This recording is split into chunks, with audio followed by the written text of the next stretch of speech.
मुहुर्हो रसिका भुवि भावुका पिबत भागवतम रसमालयम। इस भागवत की रस कथा को पियो और बस पीते रहो पीते रहो पीते रहो, इसी इच्छा से कि नाथ बस आपको देखना एक नजर। हमें ये नहीं चाहिए कि हम देखते रहें आपको, आप बैठे रहो हमारे सामने, नहीं, इतनी देर की हम में क्षमता नहीं, हमारे प्राण निकल जाएंगे, हमें पता है। एक बार देखना है, पर देखना है, और वो देखने की सामर्थ्य श्रीमद् भागवत जी प्रदान करते हैं। ऐसी भागवत जी कब? जब सुनोगे नहीं, पियोगे, धारण करोगे। नैमिषारण्य क्षेत्र में 88,000 सौनकादि ऋषि बैठे हैं और सूत जी महाराज से प्रश्न करते हैं, और उन्हीं प्रश्नों के उत्तर में सूत जी महाराज कथा सुनाना प्रारंभ करते हैं। और तब सूत जी कहते हैं, सवै पुंसाम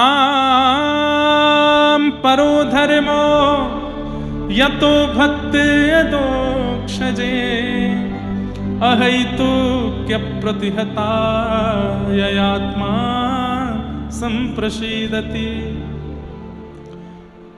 सवै पुंसाम परो धर्मो यतो भक्तिर अदोक्षजे। सब लोग इधर देखो, ध्यान से सुनो।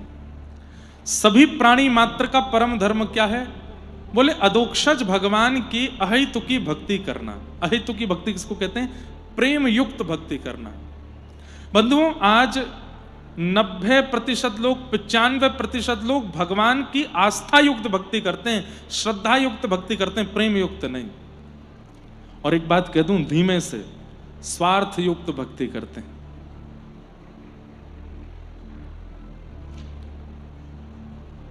दुख हरता सुख हरता सुख धरता। गणेश जी से क्या कहते हैं? जो दुख का हरण करे और सुख को प्रदान करते, ऐसे गणपति बप्पा हम आपको प्रणाम करते हैं। अच्छा, इसका एक प्रमाण और देखो। पूरे हफ्ते भर आप गणपति दर्शन करने जाओ, फ्राइडे के दिन सबसे ज्यादा भीड़ क्यों होती है? क्योंकि लोगों को यह लगता है कि गणेश जी एक्टिव रहते हैं फ्राइडे को। पूरे हफ्ते आप हनुमान जी दर्शन करने जाओ, पर मंगलवार के दिन इतनी भीड़ क्यों होती है? बोले कि हनुमान जी एक्टिव रहते हैं मंगलवार को। पूरे हफ्ते दर्शन करने जाओ महादेव के, लेकिन सोमवार के दिन इतनी भीड़ क्यों होती है? शंकर जी एक्टिव रहते हैं, बाकी के दिन वो इनएक्टिव हो जाते हैं। नहीं, ये हमारी भ्रांति बनी हुई है, ये हमारे स्वार्थ। पता है क्या, प्राचीन काल में लोगों ने विचार किया, हमारे ऋषियों ने ऐसा विचार किया, आचार्यों ने ऐसा विचार किया, ये रोज नहीं जाएंगे ये मानव, हमको पता है इनकी स्थिति। ये 7 दिन में से 6 दिन संसार के विषयों को ही देंगे, 1 दिन ही ठाकुर जी को देंगे। तो इसलिए किसी की गणेश जी में इच्छा है तो वो फ्राइडे दे दिया, किसी को अगर जैसे मंगल मूर्ति मारुति नंदन, उनको मंगल मूर्ति कहा जाता, वो मंगल है, मंगल करता है, तो इसलिए मंगलवार उनको दे दिया। सोम के दुख को दूर किया महादेव ने, मतलब सोम यानी कि चंद्रमा, इसलिए सोमनाथ महादेव है। चंद्रमा को जो श्राप लगा था दक्ष प्रजापति का कि तुम अपने रूप से विहीन हो जाओगे, तो चंद्रमा ने जाकर के महादेव की आराधना की, तो महादेव ने कहा कि देखो श्राप पूर्ण रूपेण दूर नहीं होगा, पर हम आशीर्वाद देते हैं। बोले क्या? 15 दिन आपके ससुर जी का श्राप लगेगा, एक एक दिन आप घटते चले जाओगे, अमावस्या के दिन आप अंतर्ध्यान हो जाओगे, और अमावस्या के अगले दिन से हमारा आशीर्वाद लगेगा, फिर से तुम अपने रूप में आके पूर्णिमा तक। तो जिन्होंने चंद्रमा के श्राप को सुख में परिवर्तित किया, ऐसे सोमनाथ हैं, इसलिए उनको सोमवार दे दिया। ये हम लोगों के लिए निर्माण कर दिया गया कि चलो इस बहाने जिसकी शंकर जी में आराध्य इच्छा है, श्रद्धा है, वो सोमवार के दिन चला जाएगा, हनुमान जी की जिसमें है वो मंगलवार को चला जाएगा, गणेश जी की जिसकी वो फ्राइडे को चला जाएगा। हर दिन स्वार्थ व्यक्ति का जब सिद्ध नहीं होता है और वो स्वार्थ के लिए जब भगवान के पास जाता है तो पर्टिकुलर डे पर जाता है, लेकिन निस्वार्थी वो तो कभी भी चला जाता है। अब बालक अपनी मां के कभी चरण नहीं दबाता, लेकिन अचानक से जाकर के किसी दिन रात को बैठ जाए, मेरी प्यारी मां कैसी हो, तो मां क्या कहेगी? क्या बात है, जल्दी बोल। नहीं नहीं कुछ नहीं, पैर दबाने आया हूं। अरे मुझे सब पता है, जल्दी बोल क्या बात है। क्यों, मैं आपके पैर नहीं दबा सकता? अरे भाई बहुत दबा लिए तूने पैर, मैं तेरी बस राजी हूं, तू जल्दी बता काम क्या है। मां बोले हाँ, वो पल्ली गली वाली से ब्याह कर लूं मैं। चल भाग यहां से। ऐसा स्वार्थी बालक, मां जानते, मां का प्रेम तो है उस बालक से, लेकिन वो बालक जब स्वार्थ सिद्ध में आता है, स्वार्थ सिद्धि में आता है, तभी मां की सेवा करता है। ऐसे ही केवल मंगलवार के दिन हनुमान जी जाने वाले, केवल सोमवार के दिन जाने वाले महादेव के पास, केवल फ्राइडे को जाने वाले गणेश जी के पास, केवल थर्सडे को जाने वाले नारायण के पास, वो सब स्वार्थी बालक हैं। ठाकुर जी उनसे आते कोई बातचीत नहीं करते हैं, सीधे बोलते हैं क्या काम है, काम बोल, निकल यहां से, नाथ ये काम कर दो, ठीक है हो जाएगा जा। उससे ठाकुर जी ज्यादा मतलब नहीं रखते। लेकिन जो रोज जाता है, जो रोज बैठता है, जो रोज देखता है, रोज दर्शन करता है, ठाकुर जी को इतना प्रिय लगने लगता है। बोले ये मेरे से निस्वार्थ भाव से आता है, बस मुझे देखने आता, मेरा दर्शन करने आता, मुझे अपना मानता है। कभी ठाकुर जी की इच्छा हो जाती है, ठाकुर जी उसके पास चले जाते हैं। निस्वार्थी सबको प्रिय होता है। हमको भी स्वार्थी व्यक्ति प्रिय नहीं है, हमको भी निस्वार्थी प्रिय, तो ठाकुर जी को स्वार्थी कैसे प्रिय हो सकता है? परंतु आज 90 से 95% लोग भक्ति करने वाले स्वार्थी हैं। उनका एक स्वार्थ है ठाकुर जी से, इसलिए कर रहे हैं। पर यहां पर सूत जी महाराज कहते हैं सबई पुंसाम परो धर्मो, भजन करना चाहे स्वार्थ से चाहे कैसे भी वो धर्म हो सकता है, पर निस्वार्थ भाव से ठाकुर जी का भजन करना ये परम धर्म है। अदोक्षज भगवान की निस्वार्थ भक्ति करना और उसमें भी कोई संबंध युक्त भक्ति करना, ठाकुर जी को कुछ मानना, वो निस्वार्थ भक्ति है, उससे ठाकुर जी प्रसन्न होते हैं। धर्म स्वनिष्ठितः पुंसां विश्वक्सेन कथा सुयः नोत्पादयेदधिरतिं श्रम एव हि केवलम। अब यहां बहुत अच्छी बात कही गई। व्यक्ति को ठाकुर जी स्वीकार कर रहे हैं, इसका प्रमाण क्या है? भक्त की भक्ति से ठाकुर जी प्रसन्न हो रहे हैं, इस बात का प्रमाण क्या है? आषाढ़ी आती है और महाराज पूरे महाराष्ट्र से वारी जाती हैं पंढरपुर, आलंदी से लोग जाते हैं, देवगढ़ से लोग जाते हैं, और अपना वहाँ एक बार मेरी कथा हुई खामगांव के पास में एक जगह है शेगांव, वहाँ श्री गजानन महाराज का सुंदर स्थान, वहाँ से कितनी लंबी वारी, लोग कितना पैदल चल चल के पंढरपुर जाते हैं। लेकिन यहाँ पर एक बहुत बड़ी बात कही गई, आप इतना परिश्रम ठाकुर जी की प्राप्ति में करते हो, आप हिमालय की यात्रा करके दर्शन करते हो, गंगा स्नान करते हो, तीर्थों का जल स्नान करते हो, ब्राह्मण भोज कराते हो, गौ सेवा करते हो, आदि आदि, ये सब कुछ जो भी कुछ आप करते हो, इन सब भावों से ठाकुर जी प्रसन्न हैं, इसका प्रमाण क्या है? बहुत अच्छी बात है। तब कहते हैं विश्वक्सेन कथा सुयः, कहीं पर कोई आचार्य बैठ करके भगवत चर्चा कर रहे हैं और आप वहां जाकर के बड़ी उत्सुकता से बैठ जाते हैं, कब समय निकल गया, कब स्थिति हो गई, कहां पानी की प्यास, कहां बैठने की स्थिति, बस आप उस कथा में रम गए, उस सत्संग में डूब गए। समझो ठाकुर जी आपसे प्रेम करते हैं, आपकी भक्ति को स्वीकार कर रहे हैं। मतलब सत्संग ये प्रमाण है, सत्संग में जो आपका मन लगता है वो इस बात का प्रमाण है कि ठाकुर जी आपसे प्रेम करते हैं कि नहीं। कई लोग होते हैं कथा में बैठे बैठे भी उनका फोन बंद नहीं होता, मेरी दृष्टि भी उनको दिखती नहीं है। फिर एक बार, ये मेरा नियम है, एक बार मुझे जो फोन चलाता दिख जाता है, मैं प्रयास करता हूं कि 7 दिन में उसको ना देखूं। यहां पर भी ये कर्ण पिशाचनी आपका साथ नहीं छोड़ रही है, कर्ण पिशाचनी कानों में सारी बातें बोल देती है आकर के, वहां ये चल रहा है, वहां ये चल रहा है, वहां ऐसा हो रहा है। कथा में तो इसको कम से कम स्विच ऑफ ही रखना चाहिए। लेकिन कथा में बैठ करके जो इतना तक भूल जाता हो, अब जैसे भाई गर्मी का समय है, आप आधा घंटा बोल के देखिए नॉन स्टॉप, आपका गला सूख जाएगा, प्यास लगने लगेगी, इच्छा होगी कि कुछ पिला दो, और 1 घंटा कुछ बोलने के बाद तो आपका मन होगा कि भाई अब मुझे कुछ बुलवाओ मत। पर 3, साढ़े 3, 4 घंटा कथा चलती है, ना पानी की इच्छा होती है, एक आसन पे बैठे रहते हैं, ना पैर सीधा करना, ना टेढ़े मेढ़े होने की कोई इच्छा नहीं, एक आसन पे बैठे इसी में बैठे रहेंगे।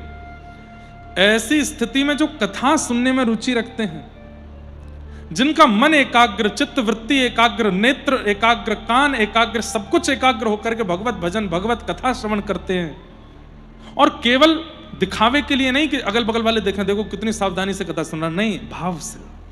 नेत्र भी सजल हो जाते हैं, प्रेम पुलकित हो जाता है, रोंगटे खड़े होते हैं। ये सब प्रेम पुलकित स्थिति अगर कथा सुनते सुनते हो रही है तो इसका मतलब है कि आपके द्वारा किए गए भक्ति अनुष्ठान, परिक्रमा, वारी आदि, ये सब ठाकुर जी इन सब से बड़े प्रसन्न हैं। इसलिए सत्संग में आपकी रुचि बन रही है, सत्संग में आपका मन लग रहा है। छत्रपति शिवाजी महाराज, उनके प्रसंग में आता है कि दुनिया में, पूरे भारत में कहीं भी वे जाते थे, पहले पूछते थे संत श्री तुकाराम जी महाराज कहाँ हैं उन दिनों। अगर उन्हें पता चलता था कि मैं जहां जा रहा हूं वहां आसपास संत श्री तुकाराम जी महाराज प्रवचन करने वाले हैं, तो वे अपने राजकीय स्वरूप का त्याग करके, अपने सेना का त्याग करके, अपने अस्त्र शस्त्र बलों का त्याग करके जाते थे, सत्संग सुनते थे। और कहते हैं इतने छत्रपति शिवाजी महाराज, जिनका रूप देख करके बड़े बड़े मुगल बादशाह थरथर कांपते थे, उनका रूप कितना पराक्रम से भरा होगा, लेकिन जब वो तुकाराम जी महाराज के सत्संग में जाते थे तो वहां नेत्रों से अविरल अश्रुधार गिरते रहते थे, प्रेम पुलकित तन रहता था।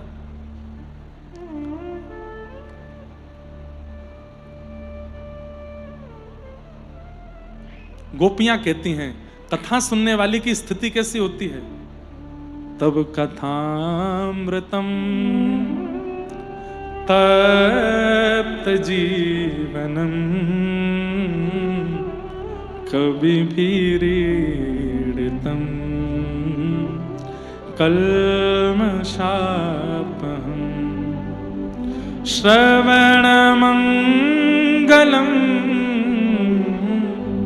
श्रीमदाततम्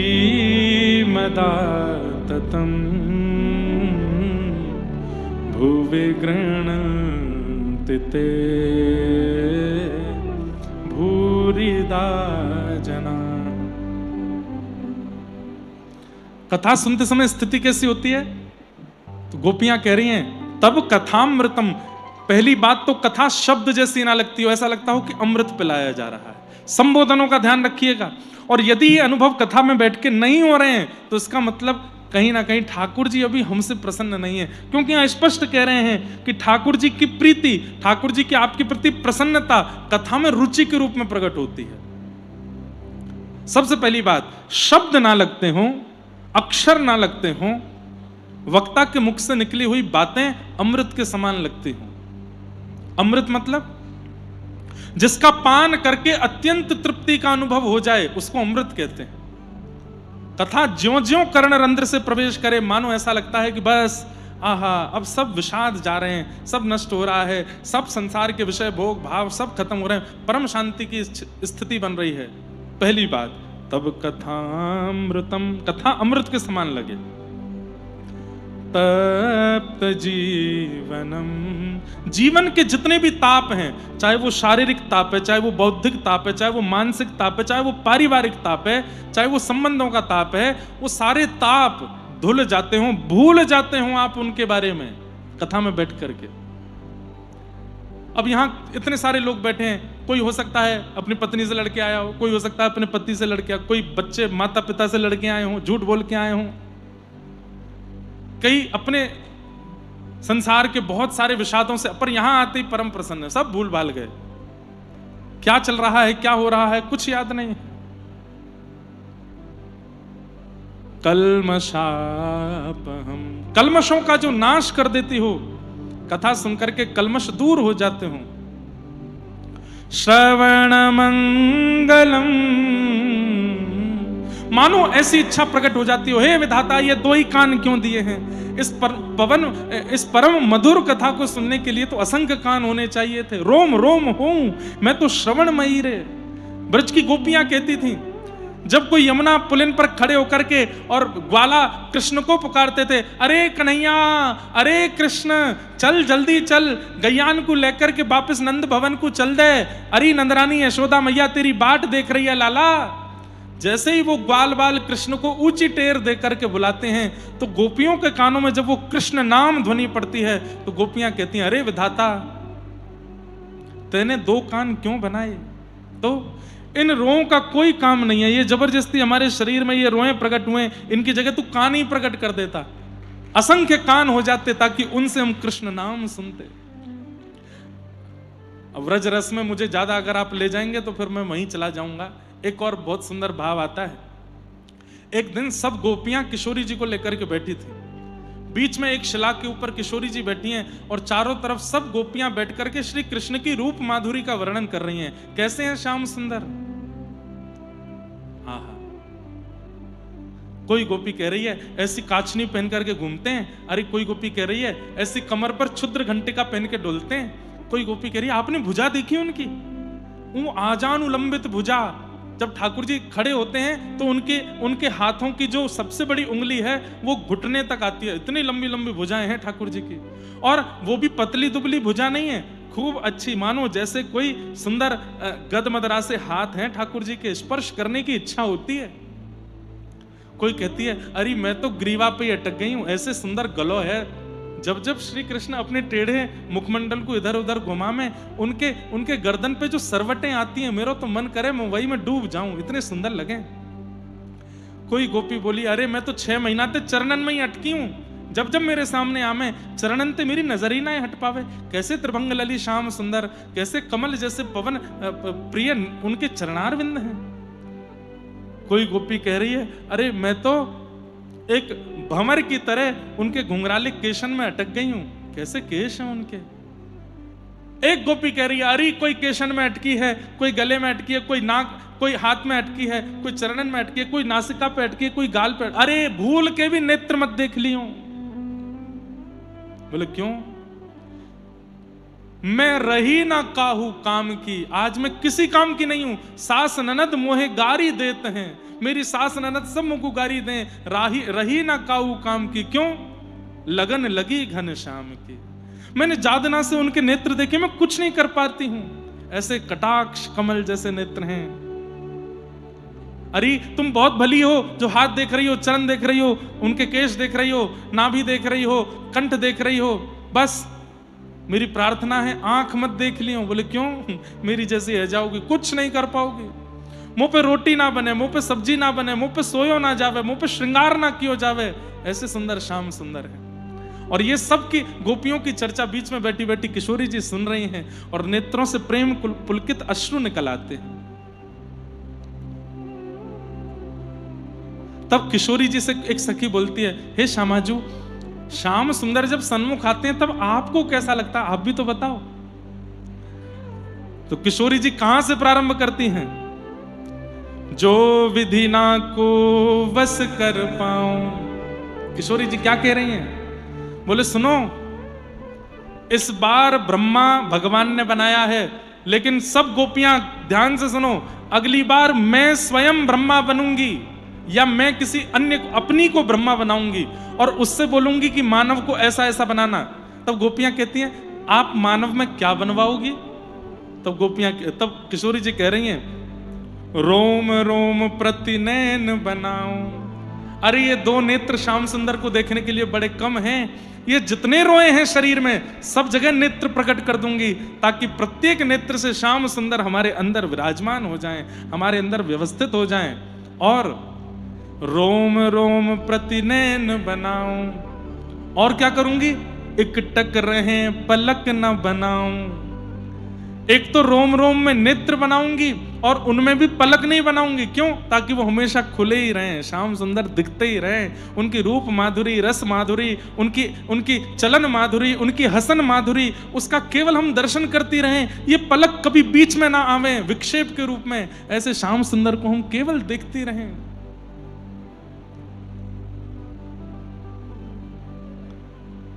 तब पूर्ण होंगे मनोरथ, सफल हमारे काज। तब किशोरी जी बोल रही हैं तब चैन मिलेगा। अभी 2 नेत्रों से चैन नहीं मिलता है। 2 नेत्रों से श्याम सुंदर को देख करके मन भरता नहीं है। रोम रोम से देखना है, रोम रोम से अनुभव करना है।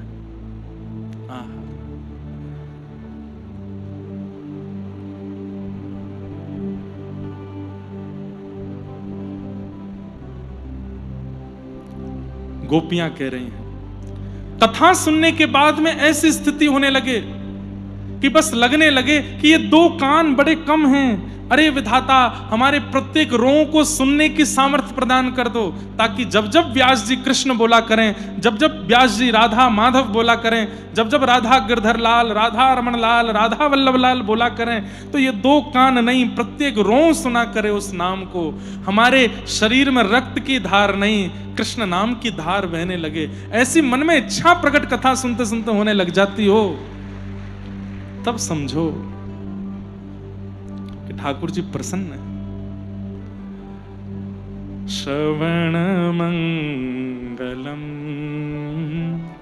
श्रीमदाततम। और कितनी बड़ी बात है, कथा सुनने के बाद व्यक्ति को लगता हो मुझसे ज्यादा धनवान कोई नहीं है इस संसार में। भले ही किसी और से 10 रुपया किराया देकर के आए हैं कथा सुनने के लिए, लेकिन कथा सुनने के बाद क्या लगे, मुझसे ज्यादा धनवान कोई नहीं है। क्यों? आज 4 घंटे में बताई हुई समस्त भावों को मैंने पी लिया है, उड़ेल लिया है अपने चित्त में। अब मेरे चित्त में जो कृष्ण भक्ति भाव प्रेम विराजमान है, ऐसा किसी के पास नहीं होगा। इसलिए वो अपने आप को अत्यंत धनवान मानने लगता हो। उसको लगता हो संसार की कमाइयां करना वो तो खर्च हो जाते हैं, पर ये कथा में जो व्यास जी ने दिया है, ये जो कमाई है, ये सबसे बड़ी कमाई है। श्रीमदाततम भुवि गृह्णन्ति ते भूरिदा जना। कथा सुनने में ऐसी रुचि बन जाए। बंधुओं, एक बात कहें, ज्यादा कथा हमारी सुन मत लेना, नहीं तो हम आपको ऐसा ही बना देंगे फिर, और फिर ऐसे ही हो जाओगे आप कि बस फिर कुछ और कहीं मन लगेगा नहीं। इसलिए थोड़े बच के रहिएगा, थोड़े किनारे किनारे ही रहो, क्योंकि ज्यादा रस पक्ष में अगर हम ले गए तो हम भी वैसे हो जाएंगे, आप भी वैसे ही हो जाओगे। बस रोते ही रहेंगे सुबह शाम ठाकुर जी की स्मृति में, ठाकुर जी के भावों में। ये नेत्र नीर कभी समाप्त नहीं होंगे, सदा बहते रहेंगे।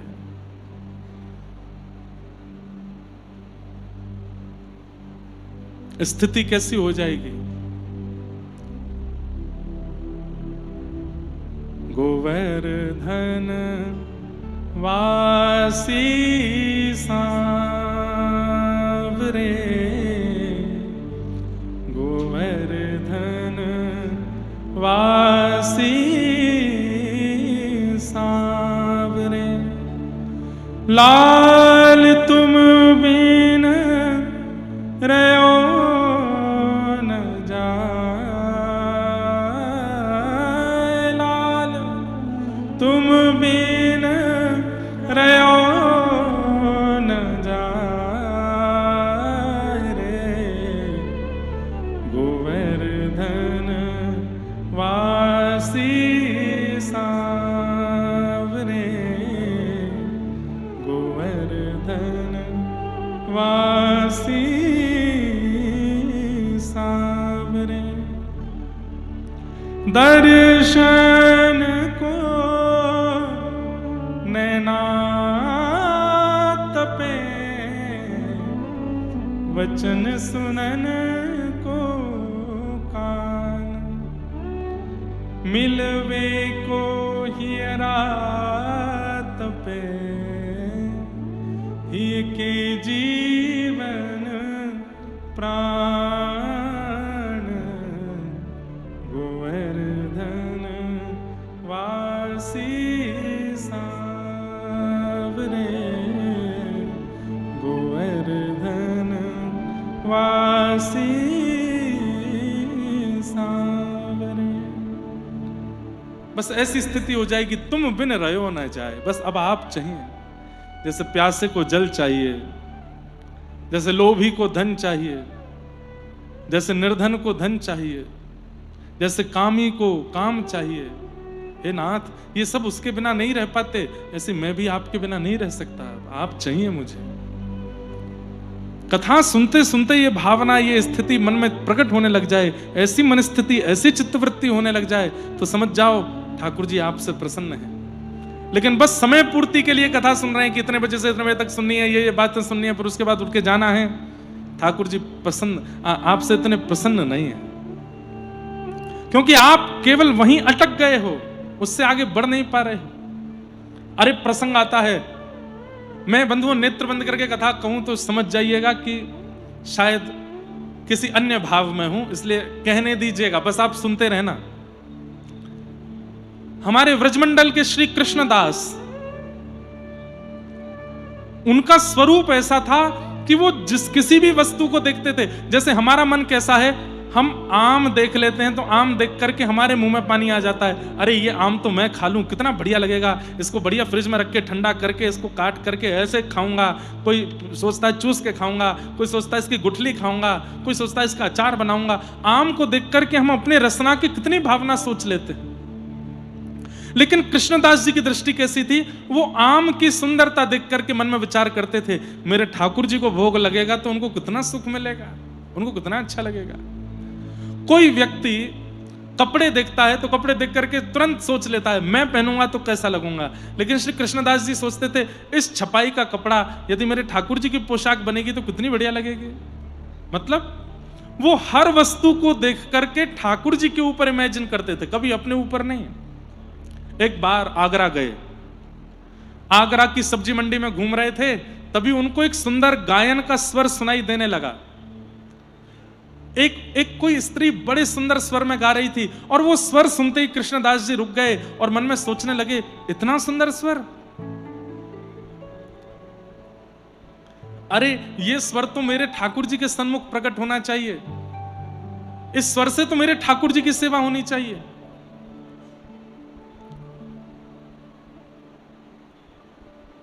हाँ हाँ, सो ही सुहागन प्रिय जाहिरी छे, मेरे ठाकुर जी को प्रिय लगेगा ये। और ये सोच करके श्री कृष्णदास जी उस स्वर का पीछा करने लगे, कहां से ये कोकिल स्वर आ रहा है, इतना मीठा कौन गा रहा है। और ढूंढते ढूंढते ढूंढते जैसे ही एक गली में पहुंचे, गली से अंदर गए, वहां पर देखा एक बहुत सुंदर सा भवन था, और जैसे भीतर गए तो क्या देखते हैं, चारों तरफ मन चले लोग बैठे हैं, कोई पी रहा है, कोई धन लुटा रहा है, कोई वाह वाह कर रहा है, और बीच में एक नगर वैश्या बैठ करके गा रही है। उन सबको रिझाने के लिए गा रही थी, पर उससे कृष्ण भक्त श्री कृष्णदास जी रीझ गए। जब उसने अपना गायन खत्म किया तो कईयों ने उस पर धन लुटाया, कईयों ने कुछ कहा, कोई सोने की मोहर लुटाने लगा। कृष्णदास जी ने तुरंत उसके रूप को देख करके कहा कि इसका गायन तो मेरे श्रीनाथ जी के आगे होना चाहिए। गए उस वैश्या के पास, और वैश्या से जाकर के बोले हमारे सेठ को रिझाओगी अपने गायन से। तो वो वैश्या बोली मेरे दाम बहुत ज्यादा हैं, मैं ऐसे नहीं जाती कहीं भी। तो कृष्णदास जी ने उस समय में, आज से 500 वर्ष पहले, 100 रुपया निकाले। उस समय बहुत बड़ी रकम यदि कोई देता था तो 11 रुपया 12 रुपया उस वैश्या को मिलते थे, लेकिन 100 रुपए कृष्णदास जी ने निकाल करके दे दिए और कहा ये अभी के हैं, इससे अधिक हमारे सेठ जी तुमको दे देंगे, चलो। वो वैश्या बोली मैंने जीवन में कभी 100 रुपया नहीं देखे। आप कौन हो? आप सेठ जी के कौन हो? भाई हो? उनके बंधु, उनके परिवार से हो? बोले नहीं नहीं नहीं, मैं तो उनके चरणों का दास हूं। वैश्या सोचने लगी जब दास 100 रुपया दे रहा है तो सेठ, स्वामी, मालिक वो क्या देगा। धन के लोभ में तैयार हो गई और अपना और अद्भुत श्रृंगार करके आई, और वो वाली पोशाक पहन के आई जिसमें वो सबसे सुंदर लगती थी। मैं उस सेठ को इतना रिझा लूंगी, इतना अपनी ओर आकृष्ट कर लूंगी कि वो मुझ पर न्योछावर करके खूब धन लुटाएगा। वो क्या जानती थी कि सेठ नहीं है, वो तो सांवरिया सेठ हैं, वो तो साक्षात परमात्मा है जिनके पास ये कृष्णदास लेके जा रहे हैं। उसको तो लगा कोई व्यापारी सेठ होगा। निकल पड़ी, कृष्णदास जी से रास्ते भर चर्चा करती हुई जा रही है। कृष्णदास जी बस उसकी ओर देख रहे हैं और ठाकुर जी का स्मरण करके सोच रहे हैं हे ठाकुर जी इस पर कृपा करना। गोवर्धन लेकर के आए और श्री गिरिराज जी में पहुंच करके गिरिराज जी की तलहटी के ऊपर श्रीनाथ जी विराजते थे। तब आजकल उदयपुर के पास विराजते हैं, लेकिन तब गोवर्धन में विराजते थे। ठाकुर जी का राजभोग हो रहा था, कपाट लगे हुए थे। कृष्णदास जी ने सब दर्शनार्थियों को बाहर कर दिया, उस वैश्या को लेकर के भीतर गए। क्यों? उसका गुण इतना प्रिय लग गया था कि बस इस गुण से ठाकुर जी की सेवा हो जाए कैसे भी। ठाकुर जी के सामने जैसे ही वो खड़ी हुई, पर्दा लगा था, कृष्णदास जी की ओर देख के बोलती, कहां है तुम्हारे सेठ? बोले भोजन कर रहे हैं अभी, तुम बस ध्यान से देखती रहना और सुनो, रिझाने में कोई कसर मत छोड़ना, प्रसन्न कर देना उनको। वो प्रसन्न हो गए तो वो दे देंगे जो बड़े बड़े लोग नहीं दे सकते। अरे आप चिंता मत करो, मैं ऐसा गाऊंगी, मैं ऐसा नृत्य करूंगी, ऐसा ऐसा कुछ सुनाऊंगी, रीझ जाएंगे।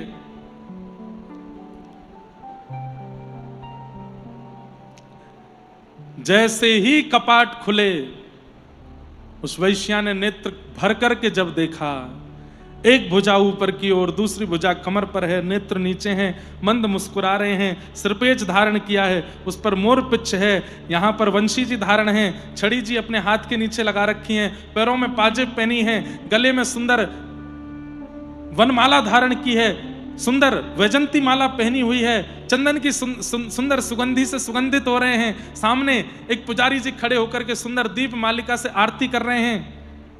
आहा, उस गिरधर छवि को देख करके वो वैश्या दिखती रह गई। उसके मन में आज एक ग्लानि हुई कि मैंने आज तक जीवात्मा को, ये संसार के नश्वर प्राणियों को प्रसन्न किया है, आज तक मैंने संसार के ही लोगों को प्रसन्न किया जो मेरा उपभोग करके मेरा त्याग कर देते हैं। मैंने स्वप्न में भी नहीं सोचा था कि मुझे उसके आंगन में खड़ा कर दिया जाएगा जिसने पूरी सृष्टि की रचना की है। ठाकुर जी की रूप माधुरी देखी, उसके बाद कृष्णदास जी को देखा। कृष्णदास जी बोले, बस इनको रिझा दो और किसी को रिझाने की आवश्यकता नहीं होगी। तेरे पास कंठ है, तेरे पास सुंदरता है, तेरे पास नृत्य है, तेरे पास सर्वगुण है, इस गुण से तू पूरे विश्व के लोगों को रिझा चुकी है और वो लोग तुझ पर धन लुटाते हैं, तेरा उपभोग करते हैं। कब तक ये करती रहेगी? इनको रिझा। घुटनों पर बैठ गई हाथ जोड़ करके और बस नेत्रों से अश्रुधार गिर रही है। और उस समय वो बोली कि मेरा कंठ अवरुद्ध हो गया, मैं कुछ गा नहीं पा रही हूं और मैं ये सोच रही हूं, हे कृष्णदास जी, मेरा तन तो झूठा हो चुका है, मेरी वाणी झूठी हो चुकी है। और ठाकुर जी उच्छिष्ट का भोग नहीं लगाते, ठाकुर जी तो अमनिया पाते हैं और मैं अमनिया नहीं हूं, मैं तो उच्छिष्ट हो चुकी हूं, अब कैसे सेवा करूं? तब कृष्णदास जी ने पद गाया और उस पद को सुनकर के वह वैश्या नृत्य कर रही है ठाकुर जी के आगे। गिरधर छवि पे अटक्यो मेरो मन, गिरधर छवि पे अटक्यो, ललित त्रिभंगी चाल पे चल के, ललित त्रिभंगी चाल पे चल के, चिबुक चारू गण ठट क्यों, मेरो मन गिरधर छवि पे अटक्यो। सजल श्याम घन वरण लीन है, सजल श्याम घन वरण लीन है, फिर चित अनत न भटक्यो, मेरो मन गिरधर छवि पे अटक्यो। वैश्या कहने लगी, मैं कैसे पाऊं? मेरा तन उच्छिष्ट, मेरा मन उच्छिष्ट, मेरी वाणी उच्छिष्ट। तब कृष्णदास जी ने अंतिम पंक्ति में एक शब्द गाया है, ध्यान से सुनिएगा। कृष्णदास किए प्राण न्योछावे, कृष्णदास किए प्राण न्योछावे, यह तन जग सिर पट क्यों।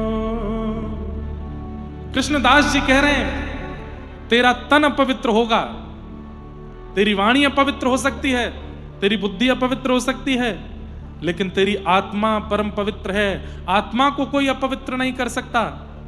ऐसा कुछ कर मिल जा श्याम सुंदर से, दोबारा इस संसार की उच्छिष्ट स्थिति में ना आना पड़े। और महाराज तुरंत वो वैश्या खड़ी हुई और ठाकुर श्री गिरधर लाल जी के सामने, श्रीनाथ जी के सामने नृत्य करने लगी, नेत्रों से अश्रुधार गिरने लगी और द्रुत गति से नृत्य करते करते गोल घूमते घूमते घूमते अंत में ठाकुर जी की तरफ दोनों भुजा पसार दी हैं और वहीं तन का त्याग करके आत्मा को बाहर निकाल के ठाकुर जी में विलीन हो गए, मिल गई श्याम सुंदर से। गिरधर छवि पे अटक्यो मेरो मन, गिरधर छवि पे अटक्यो। ठाकुर जी के हो गए। कृष्णदास किए प्राण न्योछावर, यह तन जग सिर पटक्यो। अरे ये संसार तो आपके तन का ही उपभोग कर रहा है, इसको आपके तन से ही मतलब है, छोड़ दो इस तन को इनके हवाले, आत्मा को दे दो ठाकुर जी को, उसे अर्पित कर दो ठाकुर जी को। और वो संभव कैसे होगा? ये रुचि बने सत्संग के प्रति, कथा में कहे गए शब्द शब्द से ना लगते हो, अक्षर से ना लगते हो, किसी व्यास की वाणी से ना लगती हो, ठाकुर जी की मधुर वेणु के समान वो लगता हो और स्वयं के प्रति गोपी की इच्छा आती हो, नेत्रों से कर्ण रंध्र से जब वह शब्द भीतर जाते हो तो लगता हो कृष्ण वेणु रव कर रहे हैं और हमारे चित्त का मार्जन करके हमें अपनी ओर खींच रहे हैं। वही बात सूत जी कह रहे हैं, विश्वक्सेन कथा सुयः, कथा के प्रति यदि रुचि बन रही है, सत्संग के प्रति यदि रुचि बन रही है, तो इस बात का प्रमाण है कि ठाकुर जी आपसे राजी हैं। लेकिन सत्संग सुनते सुनते, कथा सुनते सुनते मन विचलित होता है, उठ के जाने का मन होता है, या फिर बस अब होता है कि कब विश्राम हो, समझो ठाकुर जी दूर हैं, ऐसी भाव।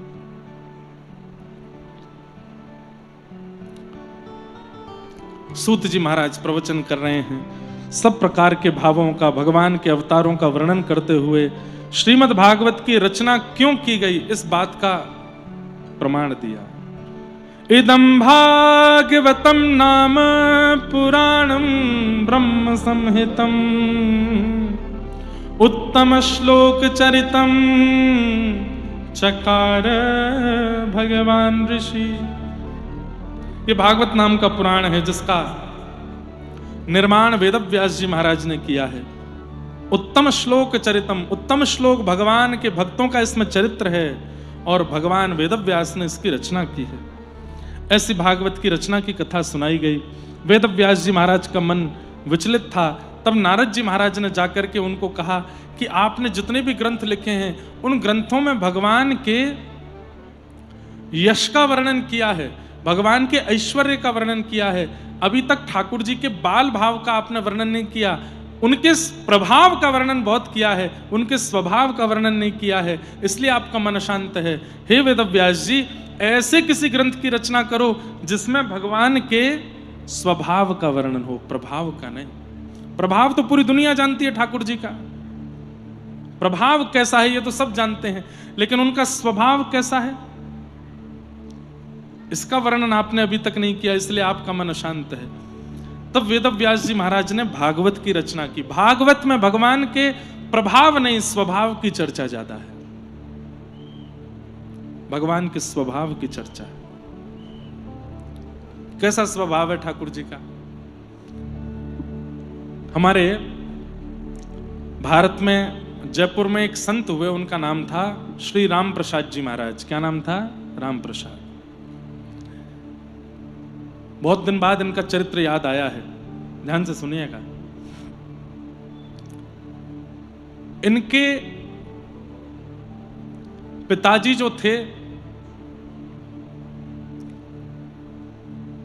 उन्होंने अपने पिता की मृत्यु देख करके संन्यास ग्रहण कर लिया, विवाह नहीं किया। अपने पिता को मरणासन अवस्था में देख करके उन्होंने सोच लिया कि मेरी मां रो रही है,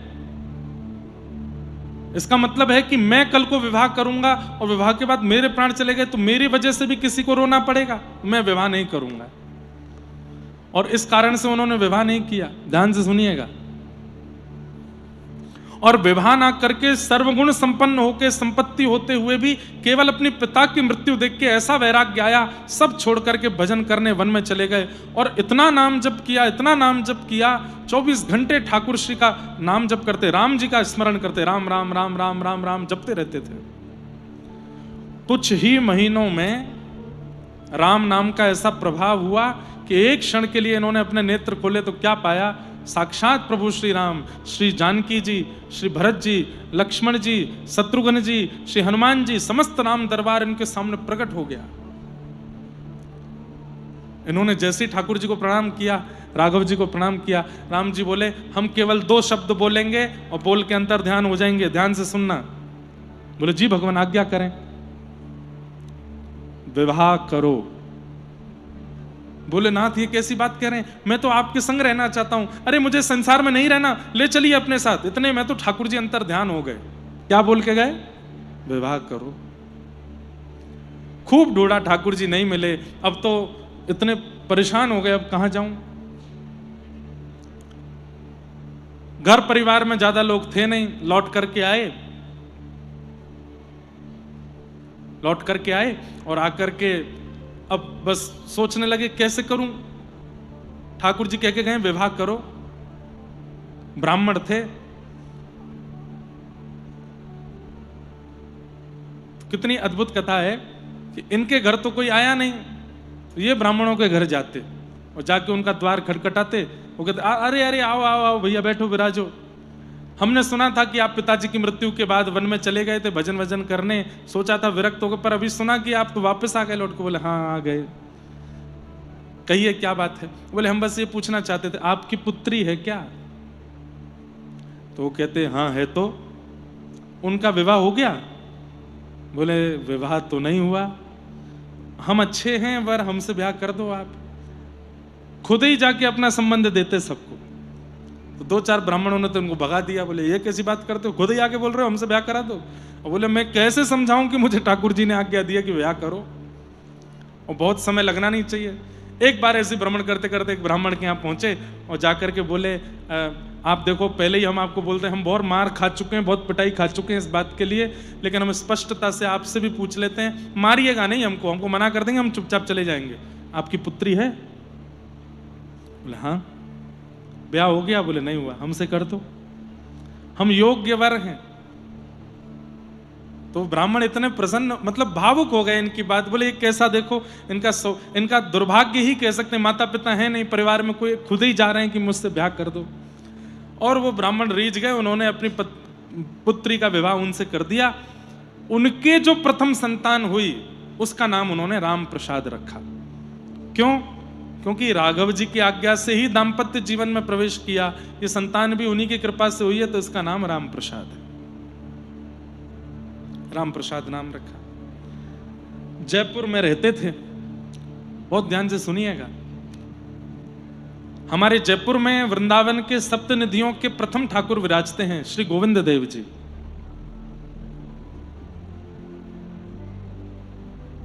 बिहरत निस दिन कुंज गलिन में, व्रज जन मन सुख धाम। रूप गोस्वामी प्रकट कियो जहां, राधा गोविंद रूप निधान। वृंदावन प्यारो वृंदावन, श्री वृंदावन प्यारो वृंदावन। तो वृंदावन के गोमा टीला पर इनका प्राकट्य हुआ। लेकिन औरंगजेब ने जब आक्रमण किया, औरंगजेब जब आगरा आया तो आगरा में आकर के एक दिन रात में किले पर खड़े होकर के देख रहा था, तो दूर एक दिया दिखाई दिया। उसने कहा ये आकाश में दीपक जैसा दिखाई दे रहा है, क्या है ये? बोले महाराज यहां से 50 किलोमीटर की दूरी पर एक हिंदुओं का धाम है, उसका नाम है वृंदावन। वहां एक ठाकुर प्रकट हुआ है, उसका नाम है गोविंद देव, उसके मंदिर के शिखर का ये दिया है। तो औरंगजेब ने कहा 50 किलोमीटर दूर से दिया दिखाई दे रहा है, नष्ट करो इसको। औरंगजेब ने तो नष्ट ही किया भारत को, सारे मंदिरों को। जैसे ही व्रजवासियों को पता चली तो गोविंद देव जी को ले जाने का भाव रखा। तब जयपुर के राजा ने कहा कि मैं पूरी सुरक्षा दूंगा, आप कृपा करके श्री गोविंद देव जी को यहां ले आओ। और कुछ दिन जगह जगह पड़ाव करते हुए श्री गोविंद देव जी जयपुर गए। तब से जयपुर में विराजमान। तो जयपुर में इनका जन्म हुआ श्री राम प्रसाद जी। तो राम प्रसाद जी गोविंद देव जी के मंदिर जाते थे। अब इनकी दर्शन वर्शन में तो रुचि कम थी। गोसाई जी के 2 बेटे थे, वो राम प्रसाद जी की उम्र के ही थे। मंदिर में इतनी भीड़ होती नहीं थी, 2-4 लोग दर्शन करने आते थे। गोसाई जी के बच्चों के साथ राम प्रसाद जी खेलते थे। तो इनके मन में क्या भावना थी कि गोसाई जी के 3 बालक हैं, 2 तो मेरे साथ खेलते हैं और एक ये मुकुट उकुट पहन करके, पीतांबरी पहन के सामने खड़ा रहता है, ये खेलने नहीं आता, ये खड़ा ही रहता है यहाँ पे। तो राम प्रसाद जी ऐसा सोचते, कभी कभी मेरी माँ भी बहुत ज्यादा सुंदर बनाती है तो मुझे घर से नहीं निकलने देती। बोले बगल वाली की नजर लग जाएगी, सामने वाली देख लेगी, भीतर ही रहे। तो हमें लगता है गोसाई जी के ये छोटे लाला हैं, इनको बढ़िया पीतांबरी पहनाते हैं, चंदन वंदन लगा के, काजल लगा के, पगड़ी पहना देते हैं तो कहीं नजर नहीं लग जाए, इसलिए ये खेलने नहीं आते। पर ये राम प्रसाद जब भी जाते थे गोविंद देव जी के मंदिर, गोटी खेलते थे। तो ठाकुर जी को देख करके कभी कभी बोलते थे, तुम भी आ जाओ, तुम्हारे दोनों भैया तो खेलते हैं, तुम भी खेलो, तुम्हारा मन नहीं करता खेलने का। फिर वो दोनों बच्चे भी, वो भी गोसाई जी के पुत्र भी छोटे से ही थे, उनसे कहते ये क्यों नहीं आते? तो वो बच्चे कहते ये नहीं आते, इनको रहने दो, चलो हम खेलते हैं। गोटी खेलते थे। एक बार गोसाई जी के दोनों वो बालक अपने नानी के घर चले गए घूमने, गर्मियों की छुट्टी में। राम प्रसाद जी का रोज का नियम था, दोपहर में गोटी खेलने आते थे। आज गोटी लेकर के आए। जब तक वो दोनों नहीं आते थे अकेले खेलते थे। आकर के अकेले खेलने लगे। देखते देखते बोले अब बहुत देर हो गई, आए नहीं। तब ठाकुर जी की ओर देख के बोले, आज तुम्हारे दोनों छोटे भाई नहीं आए खेलने? अरे अब तो आ जाओ, कहां भीतर बैठे रहते हो सज धज के तैयार होके? अरे तुमको क्या पता कितना आनंद आता गोटी खेलने में, देखो मैं खेल के दिखाऊं। तो ठाकुर जी के सामने खेल खेल के दिखावे। तो ठाकुर जी का इतना मन हुआ खेलने का। मंदिर में एक दरबान था और एक बूढ़े से गोसाई जी थे, वो आसपास घूम रहे थे। ठाकुर जी बोले इनके सामने कैसे जाऊं? तो भगवान ने कुछ इच्छा प्रकट की, तो दरबान को तो बहुत जोर से उसका पेट खराब हुआ।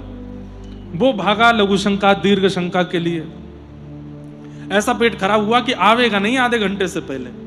और जो गोसाई जी मंदिर में घूम रहे थे उनको बहुत जोर की भूख लगाई। सोचने लगे अभी भोजन करके आया था, पता नहीं भूख क्यों लग रही है। वे वापस मंदिर के पीछे अपने घर चले गए। पंडिताइन से बोले भोजन बनाओ, भूख लगी है, बड़ी जोर की भूख। अब मंदिर में कोई नहीं। इतने में ही ठाकुर जी ने, जो ऐसे खड़े रहते थे, बंशी तो रखी अपने फेंट में, हाथ वाथ सीधे किए और एक छलांग मार के आ गए नीचे। और आकर के बोले रोज मुझे परेशान करता है, रोज आकर के गोटियों से चिढ़ाता है, चल तुझे तेरे तू बहुत बड़ा खिलाड़ी बनता है, मैं खेल के दिखाता हूं। आओ। तो वो इतना खुश राम प्रसाद, अरे इतने दिनों से आता हूं, तुम कितना मीठा बोलते हो, अरे तुम खेलने आया करो। सुनो इधर रुकना। बोले क्या हुआ? तुम कितने सुंदर हो, तुम्हारे नेत्र, तुम वहां खड़े रहते हो तब भी सुंदर लगते हो, लेकिन अभी नीचे आए तो कितने अच्छे लग रहे हो। ठाकुर जी बोले चल बात मत बनावे, तो को खेल के दिखाऊं। तू बता कैसे खेलता है? तो राम प्रसाद एक गोटी मारे। बोले अच्छा तेने एक गोटी हटाई, अब देख तू 10 गोटी लगा, मैं एक संग हटाऊंगा। ठाकुर जी बिल्कुल ऐसे हो गए जैसे मानो मधुमंगल श्रीधामा आ गए हो, और लेट करके ऐसे गोटी मारे, 10 की 10 गोटियां उड़ा दें। और राम प्रसाद तो था के मार मार के हंसे। बोले भैया गोसाई जी के दोनों बालकों से बढ़िया तो तुम हो, अब उनके संग नहीं, मैं तो तुम्हारे संग ही खेलूंगा। ठाकुर जी मानो अब ये भी सोचते जा रहे हैं दरबान और गोसाई आवे उससे पहले पहले खूब खेले ठाकुर, झिक्के खेले। लेकिन राम प्रसाद तो उनकी झांकी देखता रह गया। बार बार जाके उनका हाथ पकड़े। ठाकुर जी ने कहा भाई कितना अच्छा लगता है ना आपको स्पर्श करके, कितने बढ़िया, ये ऐसा हमारी तो त्वचा नहीं है, तुम्हारी कैसे हो गई? फिर ठाकुर जी के पास जाके जोर से सूंघे, कितनी बढ़िया सुगंधी आती है तुम में से। अरे एक मिनट रुको तो। ठाकुर जी की ठोड़ी पकड़ ले, तुम्हारे नेत्र कितने सुंदर हैं, नासिका कितनी बढ़िया है।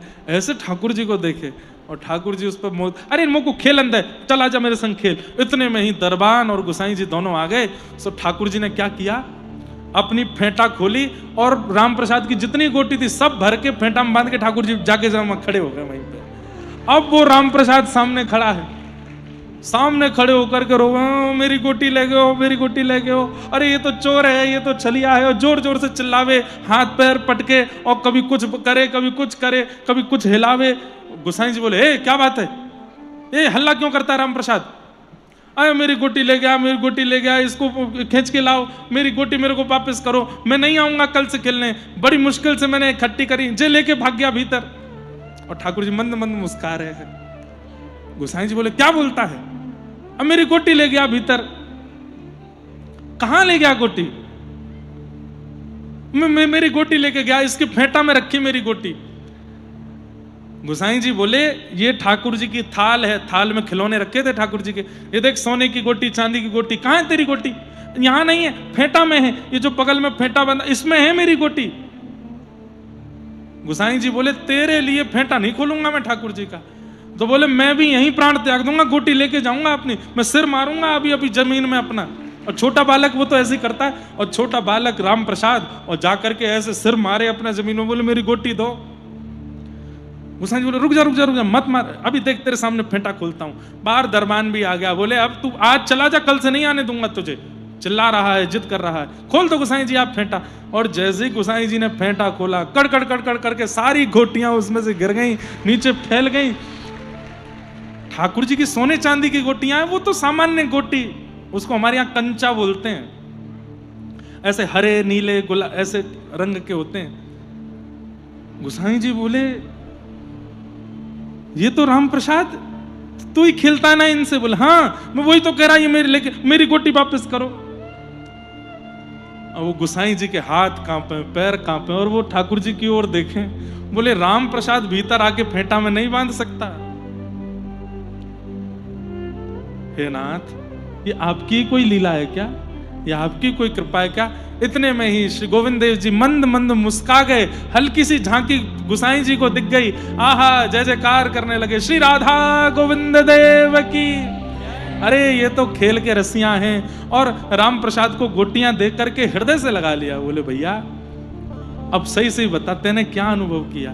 बोले ये कूद के नीचे आए थे और ऐसे लेट लेट करके गोटी खेल रहे थे, 10-10 गोटी एक साथ उड़ा रहे थे, ऐसा कर रहे थे वैसा कर रहे थे। गोसाई जी के तो नेत्र पुलकित हो गए। जाके उनके माता पिता को ये बात बताई, बोले कि तुम्हारा बालक सामान्य नहीं है। माता पिता बोले वो तो हम जानते हैं कि ये सामान्य नहीं है, तुम पर जरूर कोई भगवत कृपा हुई है, क्या कुछ अनुभव हुआ था क्या पूर्व में? तब उनके पिताजी ने ये रहस्य बताया कि मैं तो विरक्त हो गया था, मुझे राम जी ने आकर के कहा कि 2 शब्द कहे ब्याह करो, तब मैंने विवाह किया, इस बालक का जन्म हुआ, तो राम जी की कृपा से वंश बढ़ा, इसलिए इसका नाम राम प्रसाद। तब उन्होंने सब बात बताई। बोले गोविंद देव जी इसके साथ खेलते हैं। ऐसे श्री राम प्रसाद नामक भक्त हुए। फिर धीरे धीरे उनको कथा में रुचि, आचार्यों में रुचि, फिर ठाकुर जी की उन्होंने एक बार झांकी देख ली, फिर अपने आप ही उनका खेल कूद से मन हट गया, फिर वो भजन में भक्ति में लग गए। गोविंद देव जी को खूब रिझाया और रिझा रिझा करके खूब श्री गोविंद देव जी के साथ आनंद किया। ऐसे भक्त रामदास। तो भगवान का प्रभाव तो सब जानते हैं। हम जब भगवान को देखते हैं तो हम सब जानते हैं कि ये महाभारत के युद्ध में गीता का ज्ञान देने वाले, शंख चक्र गदा पद्म धारण करने वाले, त्रिभुवन नायक त्रिलोकीनाथ परमात्मा है। ये प्रभाव तो सब जानते हैं, पर उनका स्वभाव भी तो बताइए, वो कैसे हैं? छोटे से राम प्रसाद के साथ गोटी खेलने उछल जाते हैं, मधुमंगल श्रीदामा के साथ ऐसी ऐसी लीला करते हैं। अरे ये बातें तो चलो द्वापर की हैं, कलिकाल में आहा अबीर गुलाल उधरी तरंग, माझा घरे नाचे माझा सखा पांडुरंग, नाथा घरी नाचे माझा सखा पांडुरंग।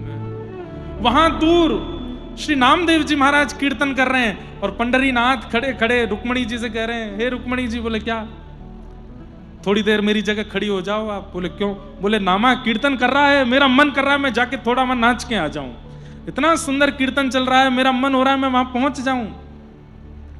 रुक्मणी जी बोली ऐसे कैसे चले जाओगे? बोले थोड़ी देर के लिए चल, ये सब दर्शनार्थी खड़े हैं, इनको दर्शन कौन देगा? बोले थोड़ी देर आप आ जाओ ना, आप भी तो मेरी तरह खड़ी हो, क्या पता चलेगा कि मैं हूं कि आप, मैं थोड़ा चला जाता हूं। रुक्मणी जी बोली वहां जाओगे, कीर्तन में विक्षेप डालोगे और आपको देख करके नामदेव जी कीर्तन छोड़ देंगे, सब लोग उठ करके खड़े हो जाएंगे। बोले आप अपनी चुनरी हमको दे दो। तो रुक्मणी जी की चुनरी लेकर के ऐसे ढक करके केवल नेत्र नेत्र दिख रहे हैं, और श्री पंडरीनाथ भगवान पंढरपुर की गलियों से छुपते छुपाते और श्री चंद्रभागा जी के तट पर, वहां वालवंट जो वहां का तट है, वहां सब रसिक संत मिलकर के उछल उछल करके कीर्तन कर रहे थे। ठाकुर जी भी जाकर के वहां उन रसिकों के बीच में खड़े हो गए। रुक्मणी जी से वचन दे के आए थे 2 मिनट सुन के आ जाऊंगा बस, लेकिन जैसे ही वहां पहुंचे नेत्र बंद हो गए। ठाकुर जी झूमने लगे और धीरे धीरे झूमते झूमते थोड़े उछलने लगे, उछलते उछलते वेग से कूदने लगे और कूदते कूदते असंख्य भक्तों के बीच में आ गए। ठाकुर जी के अचानक से चुनरी उतर गई, सिर पर खूब सुंदर मुकुट धारण किया है, आहा कस्तूरी की सुगंधी आ रही है, गले में तुलसी माला पहनी हुई है और ऐसे कमर पर हाथ धर के झूम झूम करके विठोबा नृत्य कर रहे हैं और सब भक्त समाज देख करके आनंदित हो रहे हैं ठाकुर जी को। ये ठाकुर जी का स्वभाव है कि वो इतने प्रभावशाली होते हुए भी भक्तों के सुंदर भाव को छोड़ नहीं पाते, पहुंच जाते हैं। नारद जी महाराज ने आके वेदव्यास जी से कहा, भगवान का स्वभाव नहीं, भगवान का प्रभाव नहीं, स्वभाव बताओ, उनका स्वभाव कैसा है, वो कैसे प्रेमी हैं अपने भक्तों के, इसके बारे में थोड़ा बताओ, तब तुम्हारे मन को शांति मिलेगी। और तब श्री वेदव्यास जी महाराज ने रचना करते हुए ध्यान लगाया, समाधिना अनुस्मर तद्विचेष्टितम्, और समाधि के बाद जब रचना की है, आहा, भक्ति योगेन मनसि सम्यक् प्रणिहिते मले अपश्यत् पुरुषं पूर्वं मायां च तत्पाश्रयाम्। ऐसे एक भाव की रचना की जहां माया और परमात्मा विलग दिखने लगे। अभी क्या होता है, हमको परमात्मा भी दिखते हैं और परमात्मा के संग माया भी दिखती है, लेकिन ऐसे ग्रंथ की रचना की जिसको सुनने और पढ़ने के बाद माया और परमात्मा अलग अलग हैं, ये भेद हमारे सामने स्पष्ट हो जाएगा। संसार माया है, परमात्मा की भक्ति उससे अलग है, माया के संग भक्ति नहीं हो सकती। अभी हम माया और भक्ति दोनों एक साथ करते हैं, लेकिन जिस ग्रंथ के आश्रय से, जिस कथा के आश्रय से माया और भक्ति दोनों विलग विलग हैं, ये स्पष्टीकरण हो जाए, वो भागवत है। ऐसी भागवत जी की रचना की। लोकस्य जानतो विद्वांस चक्रे सात्वत समेताम। बोलो श्रीमद् भागवत महापुराण की। भागवत की रचना की और रचना करके श्री वेदव्यास जी महाराज ने अपने पुत्र श्री सुखदेव जी महाराज को यह भागवत प्रदान की और सुखदेव जी से कहा कि अब घर घर में, जन जन में इसको स्थापित करो। तब श्री सुखदेव जी महाराज गंगा जी के तट पर जाते हैं और वहां उन्हें परीक्षित मिलते हैं। परीक्षित जी महाराज को यही भागवत की कथा श्री सुखदेव जी महाराज श्रवण कराते हैं और 7 दिन में उन्हें भगवत प्राप्ति का अनुभव कराते हैं। इस प्रकार से भागवत जी सुखदेव जी को दी गई। सुखदेव जी ने फिर वही परीक्षित को सुनाई। प्रश्न हुआ कि परीक्षित कौन है, इसके बारे में हमें बताओ। इसको 7 दिन में मरने का श्राप क्यों लगा था? तो यदा मृधे कौरव संजयानाम वीरेस्वथो वीर गतिम गतेषु व्रकोदरा विग्ध गदा विमर्श भृगनोरुदंडे धृतराष्ट्रपुत्रे। महाभारत का युद्ध अपने अंतिम पड़ाव पर चल रहा था और बड़े बड़े वीर वीर गति को प्राप्त हो गए थे। उसी महाभारत युद्ध में अंत में विजय हुई पांडवों की। इन्हीं पांडवों का वंशधर ये परीक्षित है, जिसको 7 दिन में मृत्यु का श्राप लगा था। इस परीक्षित की मां के गर्व को नष्ट करने के लिए, मातृ गर्भ में परीक्षित को नष्ट करने के लिए अश्वत्थामा ने ब्रह्मास्त्र छोड़ा था, पर ठाकुर जी ने गर्भ में जाकर के परीक्षित की रक्षा की। ठाकुर जी ने गर्भ में जाकर के परीक्षित की रक्षा की और वहां जन्म लेने से पूर्व ही परीक्षित को ठाकुर जी ने दर्शन दे दिया। ऐसे श्री परीक्षित जी महाराज, उनका प्रादुर्भाव हुआ, उन सबके भाव बताए गए, ठाकुर जी ने उनकी रक्षा की है।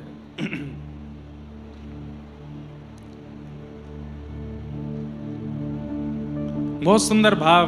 हमारे उत्तर भारत में पंढरीनाथ को स्मरण करके हम लोग कभी कभी कथाओं में गाते हैं हिंदी भाषा में। सबके लिए वो द्वार खुले हैं, सबके लिए वो द्वार खुले हैं। एक ईंट पर विठल खड़े हैं, एक ईंट पर विठल खड़े हैं। कर जीवन कल्याण पांडुरंग, भजले हरि का नाम,